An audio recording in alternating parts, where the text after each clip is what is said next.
যখনই কঠিন বিপদের মধ্যে পড়ে যাবেন, তিনটি দোয়া বেশি বেশি পাঠ করার অভ্যাস করুন।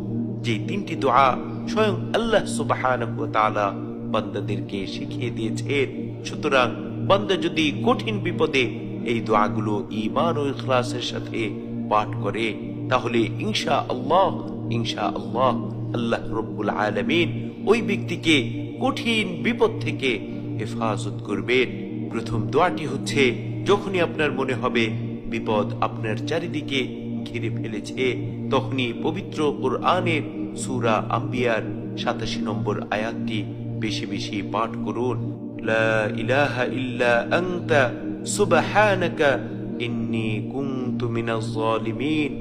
লা ইলাহা ইল্লা আনতা সুবহানাকা ইন্নী কুনতু মিনাজ জালিমিন। এই দোয়াটিকে অনেকেই দোয়া ইউনুস হিসেবে জানেন এবং এটি একটি পরীক্ষিত আমল। এই দোয়ার বরকতে নবী থেকে নিয়ে শুরু করে অসংখ্য মানুষকে আল্লাহ রাব্বুল আলামিন বিপদ থেকে উদ্ধার করেছেন। সুবহানাল্লাহ সুবহানাল্লাহি ওয়া বিহামদিহি সুবহানাল্লাহিল আযীম। দ্বিতীয় নম্বর দোয়াটি হচ্ছে, যখনই আপনার মনে হবে আপনার চারিদিকে শত্রু লেগে আছে, দিনকে দিন আপনার বালা মুসিবত বেড়েই চলছে, তখন পবিত্র কোরআনের সূরা কমারের 10 নম্বর আয়াতটি বেশি বেশি ইখলাসের সাথে পাঠ করতে থাকুন। রব্বি আন্নী মাগলুবুন ফান্তাসির, রব্বি আন্নী মাগলুবুন ফান্তাসির। ও আমার রব, ও আমার মালিক, আমি তো অসহায়, আপনি আমাকে সাহায্য করুন।